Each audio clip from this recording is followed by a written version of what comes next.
haríamos toda una raza y englobar a todos los individuos en la misma conducta, me parece que no es lo lógico.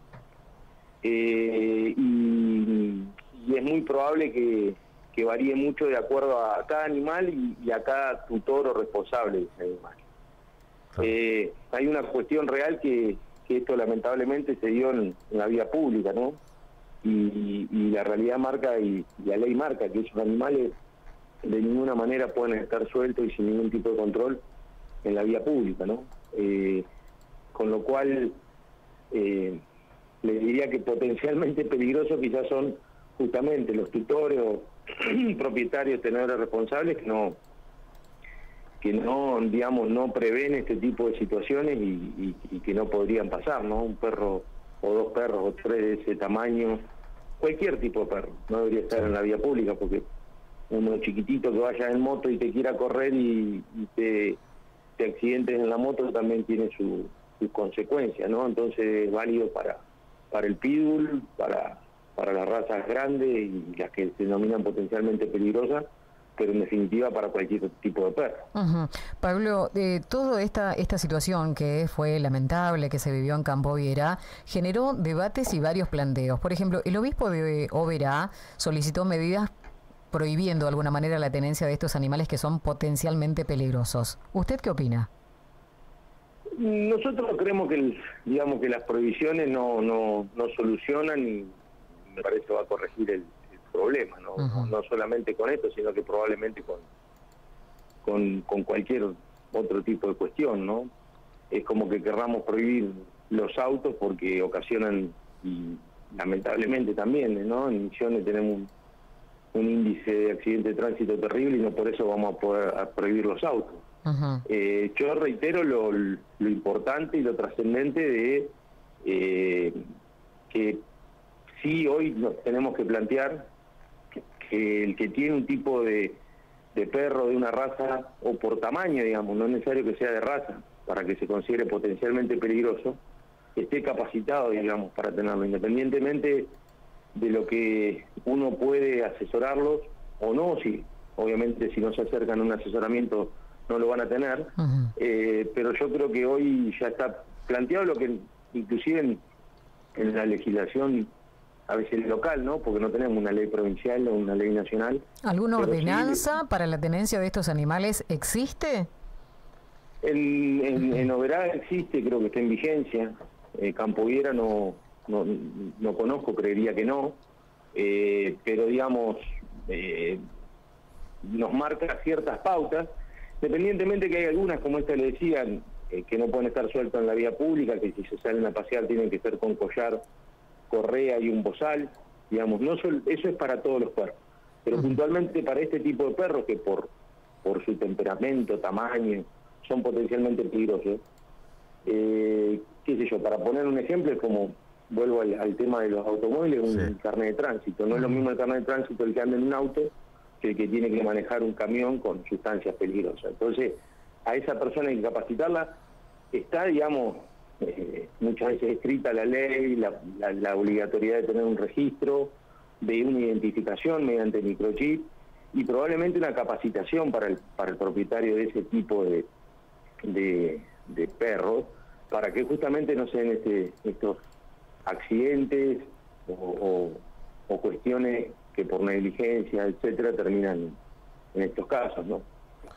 Claro, Pablo, usted si tendría que asesorar a alguien que quiere adoptar una mascota, ¿indicaría al pitbull como una posible mascota o no?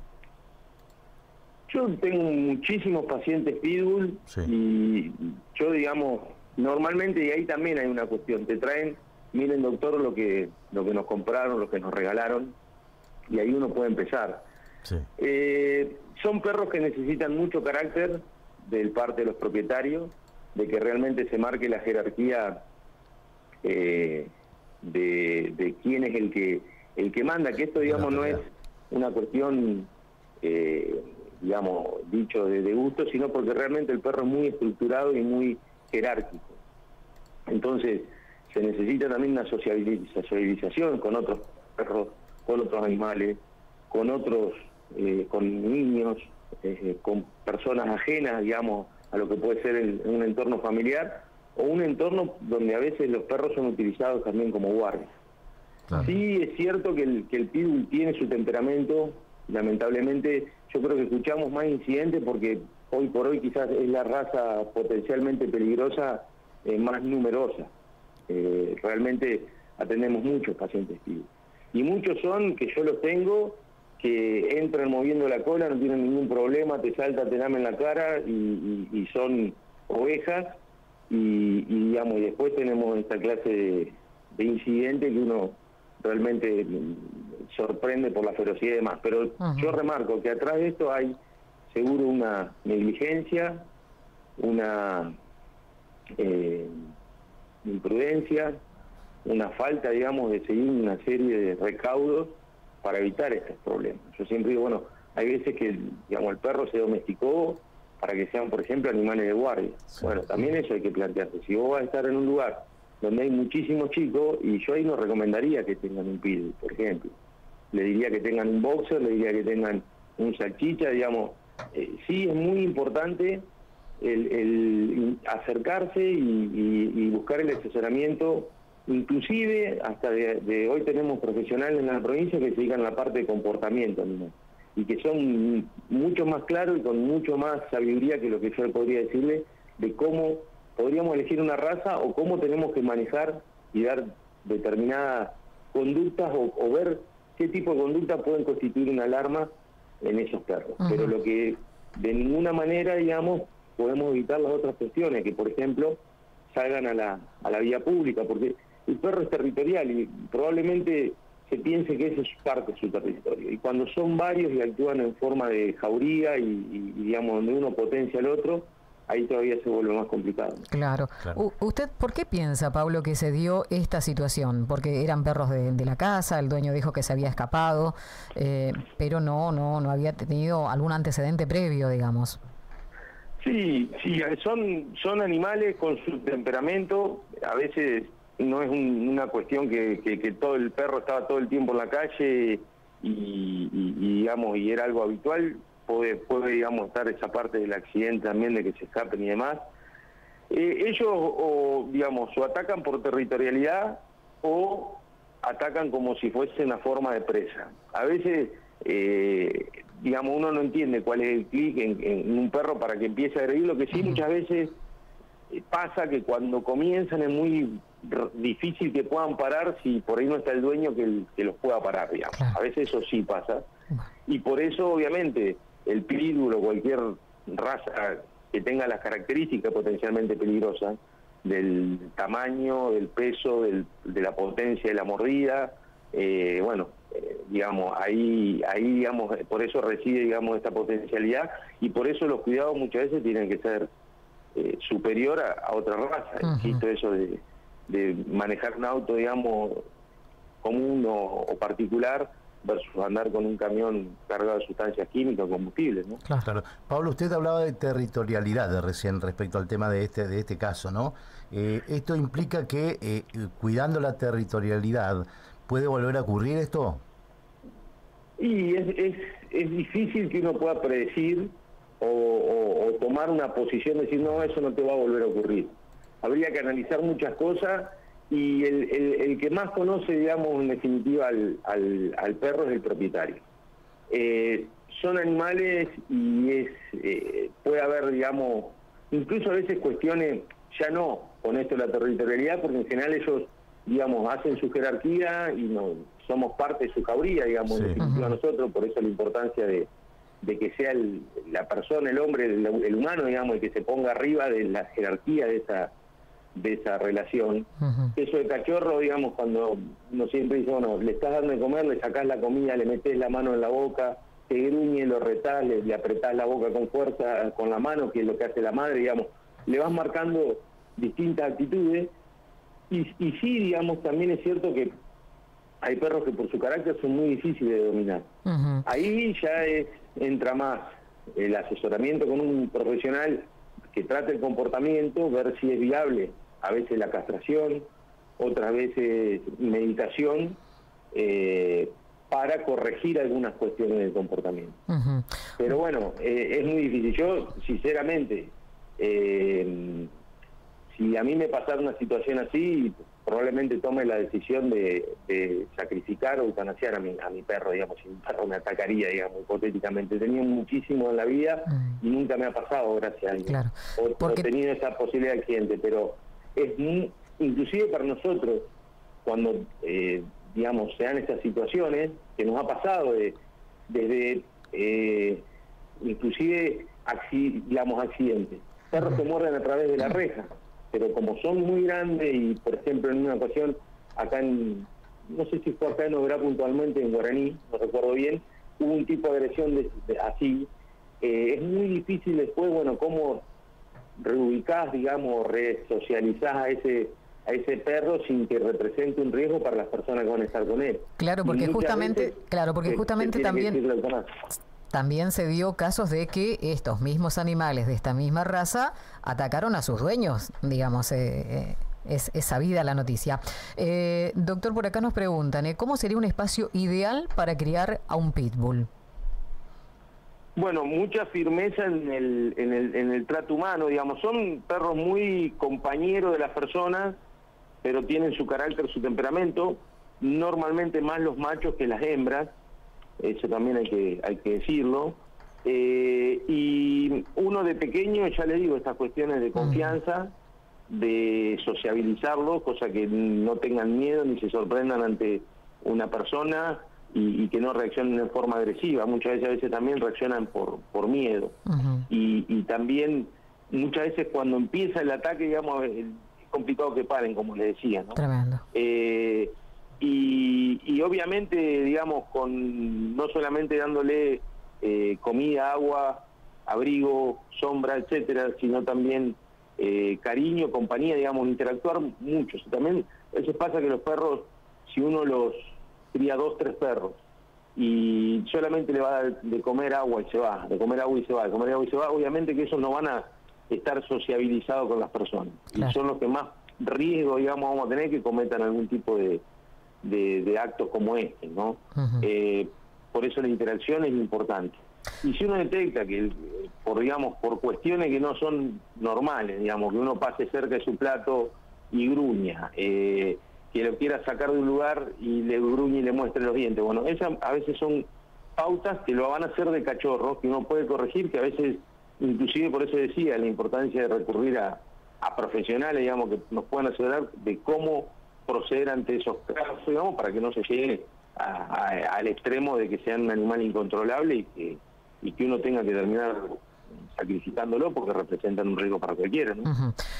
Pablo, por último, ¿se están llevando a cabo algunas campañas de concientización pública para la seguridad y para la responsabilidad de tener una mascota como esta? Que yo sepa, no. Lamentablemente, digamos, esto una vez que pasa, digamos, se hace público y se entra en el debate. Hay un montón de ordenanzas y normas y leyes, digamos, que están escritas y que lamentablemente no cumplimos. Yo creo que muchas veces también es una cuestión de educación. La clásica, no, él sale a dar una vuelta y vuelve y no molesta a nadie, cuando en realidad, digamos, como decía algo central, es que el perro no ande callejeando, vagabundeando, etcétera, ¿no? Que cuando tiene dueño y uno se hace cargo, también es esa responsabilidad de que no molesten al resto. Dueño responsable sería, ¿no? Claro. Dueño responsable. Y bueno, y siempre hay mucho para hacer. Yo creo que todo parte de la educación y volviendo a la pregunta de hoy, y por eso reitero, la prohibición, no sé qué impacto podrá tener, qué vamos a hacer con todos los pitbulls, vamos a sacrificar a todos, digamos, porque, como digo, ¿no? Como un conductor de X auto, X marca, ocasiona un accidente gravísimo y bueno, y vamos entonces a sacarle todo lo que tenga en esa camioneta, digamos, me parece que no es viable. Yo creo que lo que sí tiene que haber una capacitación de los propietarios, que tiene que haber una identificación, que el que digamos, tenga ese tipo de razas, asuma esa responsabilidad. Digamos, hay también esa cuestión de que los perros muchas veces han sido seleccionados para cumplir determinadas funciones en virtud del digamos, de las cuestiones que le ayudan al humano. Y una de esas ha sido proteger las pertenencias del humano. Claro. Y hay perros que están, digamos, en su linaje, digamos, existe ese, ¿no? Ese apego a la guardia, a estar atentos, a cuidar, pero es parte de lo que uno, o que el humano busca en definitiva de los perros. Como en otros casos puede buscar también la aptitud que tienen para el olfato y encontrar personas perdidas, sepultadas, etcétera, etcétera, etcétera, digamos, claro, ¿no? Tal cual. Pero sí me parece que es fundamental que comencemos, ¿no?, en serio el registro de los animales que consideremos potencialmente peligrosos, que están descritos, no es algo que no esté hecho, sino que por eso tiene que poner en marcha.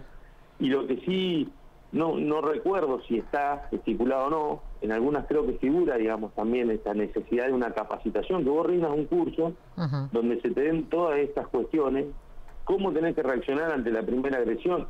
Nosotros, por ejemplo, tenemos lo que se conoce como el pasaporte canino felino, en definitiva es una libreta oficial, una especie de DNI, donde, digamos, tenemos la obligación y hay un apartado donde se tienen que registrar las agresiones entre otros perros y hacia las personas. Claro, el comportamiento. Y, claro.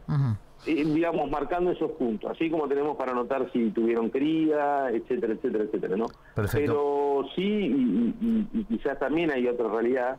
Nosotros, con respecto a lo que son leyes, todo está muy basado en lo que ha sido la mirada del perro como transmisor de rabia, donde, digamos, nos implica un aislamiento del perro, una observación, pero por una cuestión de rabia, no por cuestión de comportamiento, de potencialidad de peligrosidad. Claro. Entonces, bueno, también en esa parte no hay una ley madre, entre comillas. Perfecto. Y todo, digamos, se va manejando en base a ordenanzas, y eso, bueno, sabemos que se refiere a un municipio y un ámbito por ahí más pequeño, y quizá, digamos, uno tendría que pensar en algo por la escala provincial y que conste con estas cuestiones, ¿no? Identificación del perro potencialmente peligroso y la capacitación del propietario para la tenencia de ese perro. Sí, Pablo, una última.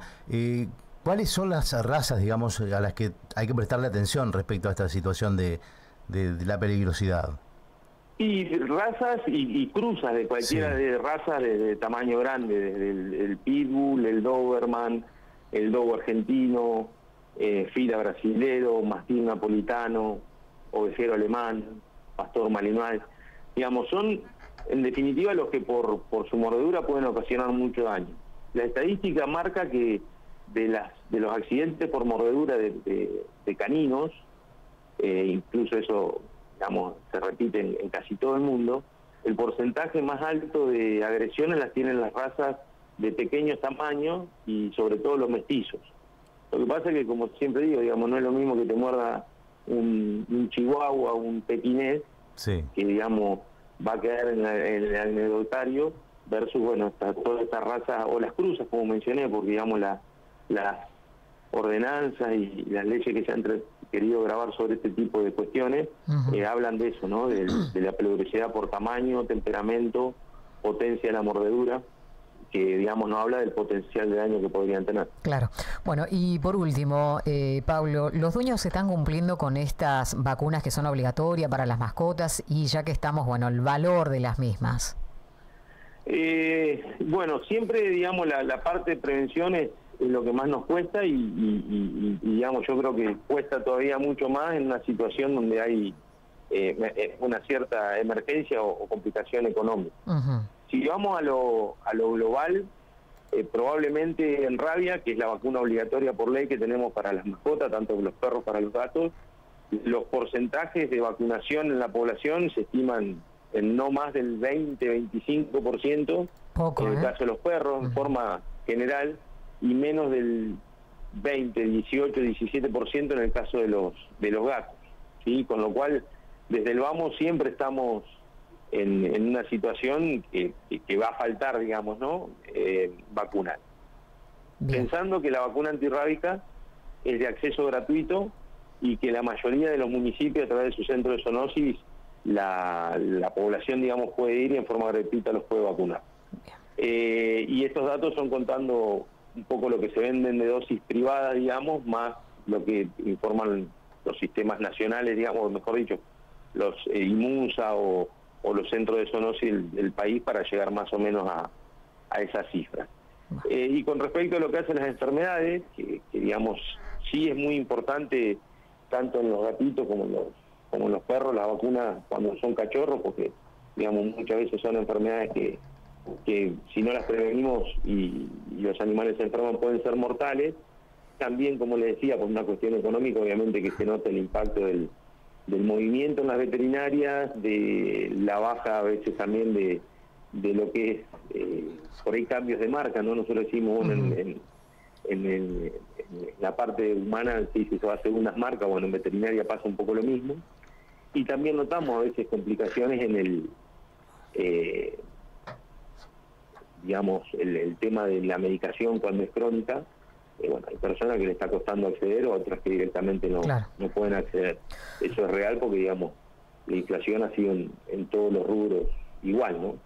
Y la situación en esto es transversal a todos también. Con respecto, por ahí los costos, que creo que es la parte que me faltaba de lo que me preguntaste, Lodi, la quíntuple, digamos, con la consulta estaría rondando 15, 17 mil pesos, y la rabia un poquitito menos en lo que es el ámbito privado. Las de gatos pueden ser un poco más caras, las vacunas de gato de por sí son importadas y siempre son un poco más onerosas.